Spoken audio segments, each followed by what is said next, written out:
அனைவருக்கும் வணக்கம். Welcome to Sai Kathir channel. இன்றைக்கி நம்ம சேனலில் செந்தும்பை பற்றி தான் பார்க்க போகிறோம். அதாவது தும்பை செடியில் பல வகைகள் இருக்குது. அந்த வகைகளில் இன்றைக்கி செந்தும்பை பற்றி தான் பார்க்க போகிறோம். இதனுடைய மற்றொரு பெயர்கள் பார்க்கலாம். ரணத்தும்பை, பேய் தும்பை, சிவப்பு தும்பை, அடுக்கு தும்பை, இந்த மாதிரி பல பெயர்கள் செந்தும்பைக்கு இருக்குது. பொதுவாகவே பார்த்திங்கன்னா செந்தும்பை சாலையோர பகுதியில் தான் அதிக அளவில் நம்ம பார்க்க முடியும். அந்தளவுக்கு நிறையவே வளர்ந்துட்டு இருக்குது. இப்போது பயிர்கள் செய்யப்படாத நிலத்து பகுதி, சாலையோர பகுதி, அது மட்டும் இல்லாமல் காடுகள், வயல்வெளிகள், இந்த மாதிரி இடங்களில் நம்ம நிறையவே பார்க்கலாம். அதனுடைய பூக்கள் பாருங்கள், நல்லா சிவப்பு நிறத்தில் இருக்கும். இப்போது அதனுடைய பூக்கள் இருக்க பகுதியில் சின்ன சின்னதாக கூர்மையான முட்கள் இருக்கிற மாதிரி தான் அதனுடைய பாருங்கள். அந்த பூ எடுக்கும்போது அது மாதிரி முள் மாதிரி நீட்டாக இருக்கும் அதனுடைய பக்கத்தில். இப்போது இந்த பூவை நம்ம பறிக்கும் போது அதன் அடியில் தேன் நிறையாவே இருக்கும். அந்த தேன் நம்ம சாப்பிடும்போது நல்லா இனிப்பாக சுவையாக இருக்கும்.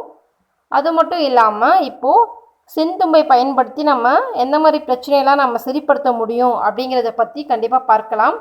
என்னுடைய வீடியோவை மிஸ் பண்ணாமல் ஃபுல்லாக பாருங்கள். கண்டிப்பாக உங்களுடைய சப்போர்ட் எங்களுக்கு கண்டிப்பாக தேவை. அது மட்டும் இல்லாமல் நான் என்னோடய சேனலை ஏற்கனவே நான் வெண்தும்பை, கவிழ் தும்பை பற்றி நான் போட்டிருக்கேன். அதனுடைய லிங்க் நான் கொடுக்குறேன். கண்டிப்பாக நீங்கள் யாராவது பார்க்கணுன்னா கண்டிப்பாக நீங்கள் போய் பார்க்கலாம். இன்றைக்கி அதனுடைய இலைகள் பயன்படுத்தி நம்ம எப்படி பிரச்சனைலாம் சரிப்படுத்தலாம்னு பார்க்கலாம்.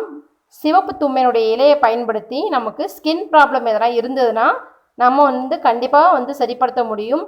நமக்கு உடம்புல எதனா அலர்ஜிகளோ இல்லைனா தோல் சம்மந்தப்பட்ட பிரச்சனைலாம் இருந்ததுன்னா அதனுடைய இலையை பறித்து அதனுடைய சாறு மட்டும் எடுத்து நம்ம பிரச்சனை உள்ள இடத்துல நீங்கள் தடவிட்டு வந்தீங்கன்னா கண்டிப்பாக உங்களுக்கு சரியாகும். அது மட்டும் இல்லாமல் இதனுடைய முழு தாவரமும் நமக்கு ஒரு மருத்துவ குணம் வாய்ந்தவை தான்.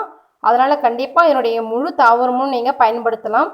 முக்கியமாக கர்ப்பிணி பெண்கள் பயன்படுத்தவே கூடாது. சொல்கிறேன், கர்ப்பிணி பெண்கள் செந்தும்பையை பயன்படுத்தக்கூடாது. அடுத்து பார்க்கலாம். இப்போது பாம்பு கடிக்கு நமக்கு செந்தும்பை எப்படி பயன்படுதுன்னு பார்க்கலாம். இப்போது பாம்பு கடிச்சதுன்னா நமக்கு அதனுடைய விஷயங்கள் இறங்குறதுக்கு இதனுடைய முழு தாவரமும் எடுத்து நல்லா அரைச்சி நமக்கு பாம்பு எங்கே கடிச்சதோ அந்த இடத்துல நீங்கள் வச்சு நல்லா கட்டினீங்கன்னா பாம்புடைய விஷம் இறங்கும். அது மட்டும் இல்லாமல் ஒரு சிறிதளவு மட்டும் உள்ளுக்கு நீங்கள் கொடுத்தீங்கன்னா பாம்புடைய விஷம்லாம் இறங்கிடும். இந்த மாதிரி பாம்பு கடிக்கு நீங்கள் பயன்படுத்திக்கலாம். அது மட்டும் இல்லாமல் இப்போது இதை பயன்படுத்தி ஒரு கஷாயம் மாதிரி செஞ்சு நீங்கள் நிறைய பிரச்சனையை சரிப்படுத்த முடியும். இப்போது இதனுடைய முழு தாவரமும் எடுத்துக்கோங்க. வேர், இலை, பூ எல்லாமே எடுத்து ஒரு லிட்டர் தண்ணியில் நீங்கள் போட்டு நல்லா கொதிக்க வச்சு நல்லா சுண்டினதுக்கு அப்புறமா ஒரு 1/4 டம்ளர் அளவுக்கு வந்ததுக்கு அப்புறமா நீங்கள் அதில் ஒரு 30 மில்லி அளவு மட்டும் எடுத்து நீங்கள் குடிச்சிட்டு வந்தீங்கன்னா உங்களுக்கு சளி, ஜுரம், ஏன்னா நமக்கு இப்போ தேவையில்லாத கட்டிகள் கூட இருந்ததுன்னா கூட கரைஞ்சிடும். சர்க்கரை நோய், தலைவலி, மலேரியா, சிறுநீரக கோளாறு, கிட்னி ப்ராப்ளம், இந்த மாதிரி பல பிரச்சனையை நமக்கு சரிப்படுத்தக்கூடியது தான் செந்தும்பை. கண்டிப்பாக நீங்கள் பயன்படுத்திக்கோங்க.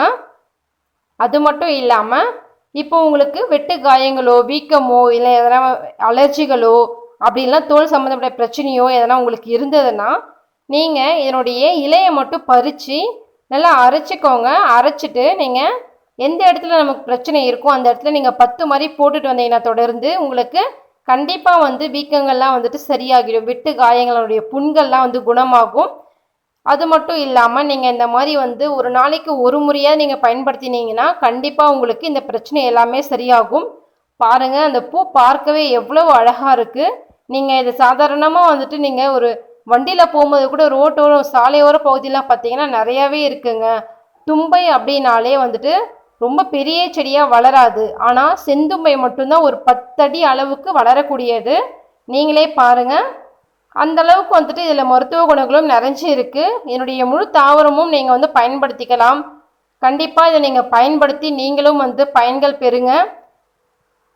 அதனுடைய தாவரம் நீங்களே பாருங்கள் எந்த அளவுக்கு வளர்ந்துருக்குன்ட்டு. இப்போது நான் சொன்ன மாதிரி இந்த பல பிரச்சனையை தீர்க்கக்கூடியதான் செந்தும்பை.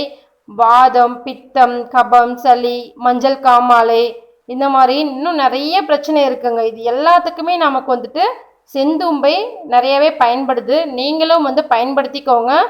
இந்த மாதிரி இன்னும் நிறைய வகைகள் இருக்குது. கண்டிப்பாக நான் வந்து அந்த வகைகளையும் போடுறேன். தும்பையில் பல வகைகள் இருக்குது. நான் இது வரைக்கும் இந்த வீடியோவோடு சேர்த்து 3 தும்பை வகைகள் போட்டிருக்கேன். கண்டிப்பாக நீங்கள் மிஸ் பண்ணாமல் நீங்கள் பாருங்கள்.